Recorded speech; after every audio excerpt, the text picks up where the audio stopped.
Another quick little job. I've been down to the museum today, in which I volunteer, and I discovered a bunch of backup floppy drives. And of course, me being in charge of the computers down there, there's no working floppy drive, so I've had to retrofit one to my workstation. And my apprentice has come to help. We'll be putting some floppy disks in that later. Excuse the horrid state of my desk. It's mid-clean-up, and we have to choose between Windows 7 and XP and Linux, which is actually Windows 10. Just because I messed up the bootloader. Look, Windows. Yep, and we know the Windows logo. Sierra. That's our apprentice's name. Anyway, I'm going to put some floppies in and we'll add to this video shortly. Here's some familiar sounds. We can probably go over here and turn these exhaust fans off for the moment. You can probably hear my apprentice in the background destroying a computer. Oh, that was automatically copied. That was very, very quick. Mustn't be a full disk. Let's try another. We had one disk that didn't work. We have this one. I'm not sure what's on this. We'll find out. And for all you purists out there, I apologise for the presentation of the floppy disk here, but it was a quick and nasty setup. Let's not give you a look at my Facebook. That might identify me. No, no, the trolls might get me. Let's have a look at what's in this one. Sorry for the one-handed camera work here. This doesn't look good. This looks like a corrupted file. Are you really sure that's what's on you, Floppy? Well, I'm going to grab that file anyway and see what I can do with it. What do we got here? Is it going to work? Well, these floppies are evidently been around a while and not stored in ideal conditions, so not surprising. We'll get what we can. Let's see, we got the 2008 and 09 worked. Let's see what else we have here. I need to get myself a tripod, or at least find my little gorilla pod. What do we got here? Something labeled MT. No idea what this is. Oh. How do we ever survive with 1 meg on a disk? Let's see what we get here. Refresh. I have a reminder popping up. Oh, I have to put some timesheets in.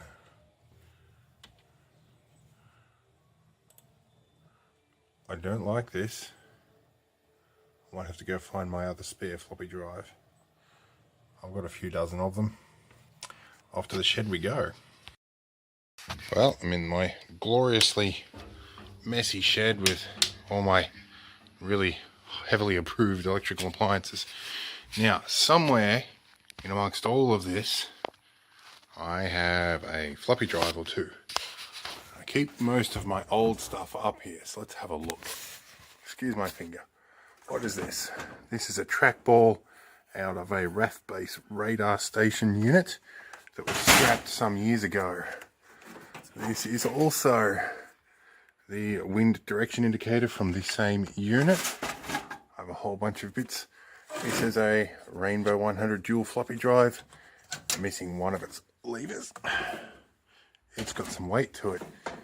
Loosely up here, what is this? This is a switcher for LPT ports. What do we have? A something. It's an answering machine, early flash memory type with volatile memory.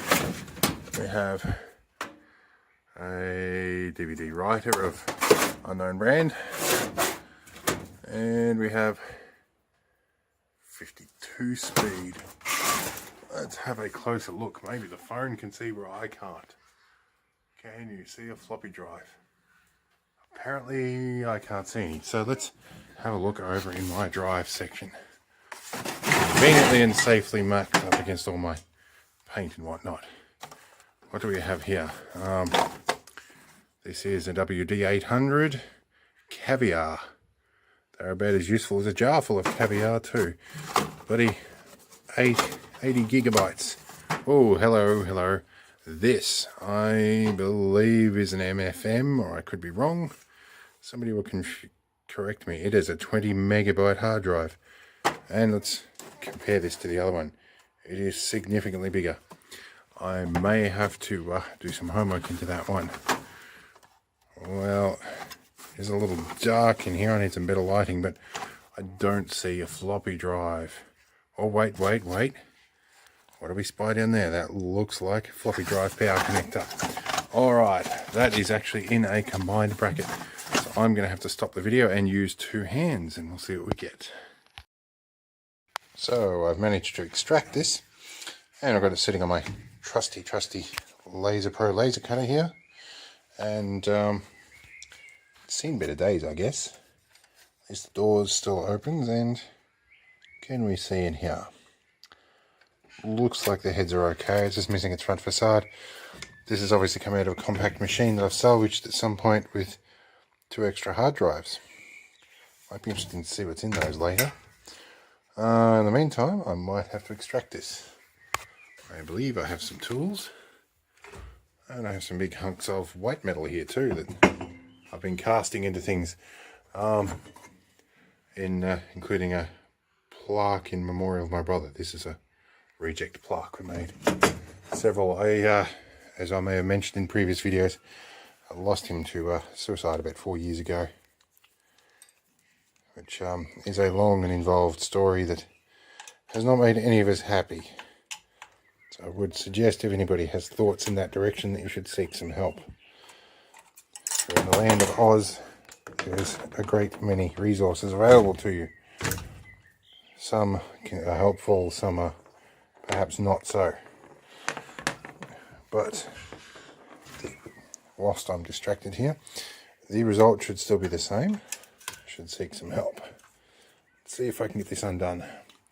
This screwdriver I appear to have got some polyester resin on. This one on the other hand seems to be okay.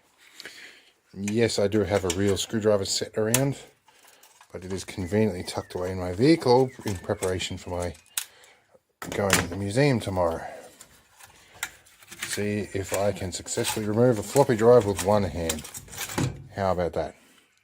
And it is dusty, so it might be time to fire the compressor up.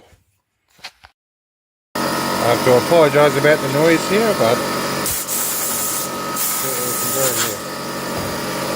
the compressor should turn off shortly.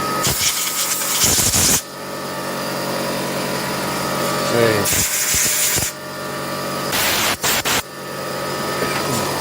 I'll hang our compressor up. Silence. Much better. Now, again, I apologise about my fingers here. It's a bit challenging to hold this thing. Now, my air trap's not really working so well, or my water trap, rather. So I hope I haven't got too much water in here, but we'll see. And this looks to be possibly a Panasonic. One of the quirks about Panasonic drives is that the IDE connector, or not the IDE connector, the floppy connector, these things are getting old to me now, is the ground is on the opposite direction in relation to the power connector. So floppy drives, as you know, or may not know, when you connect them incorrectly, the light just comes on and they don't do anything. Panasonics were backwards to the normal, and you'd quite often get them backwards, which is the case here, and the light would come on and people would think they had dud floppies. Anyway, back to the computer. And so we have this second drive plugged in, and it seems to be reading discs. And the pile of discs that don't work has changed significantly. And we happen to have got quite a bit off here. Not that that's much of really anything on there, but some success for the drive. It's very handy. It was worth going out to the shed. Now what to do with all the Nerf darts and twisted wires. Now, you know that sound you hear under the bed at night? That's not actually mice or rats. It's cables tangling themselves up when you're not looking. So I'm going to have to combat that. I did that a little while ago with all these boxes under here and got most of the cable tangles contained in their own little prison cells. But there's still more to be done. So what's the lesson we can learn from this? Well, old technology had its drawbacks. Even when you can buy one of these guys these days, advertised as 2 terabyte, with a very poorly written format that makes it lose all its data beyond 16 gigabytes. But even then, when it's correctly low-level formatted, it's still 100% more reliable than these things. But they did the job.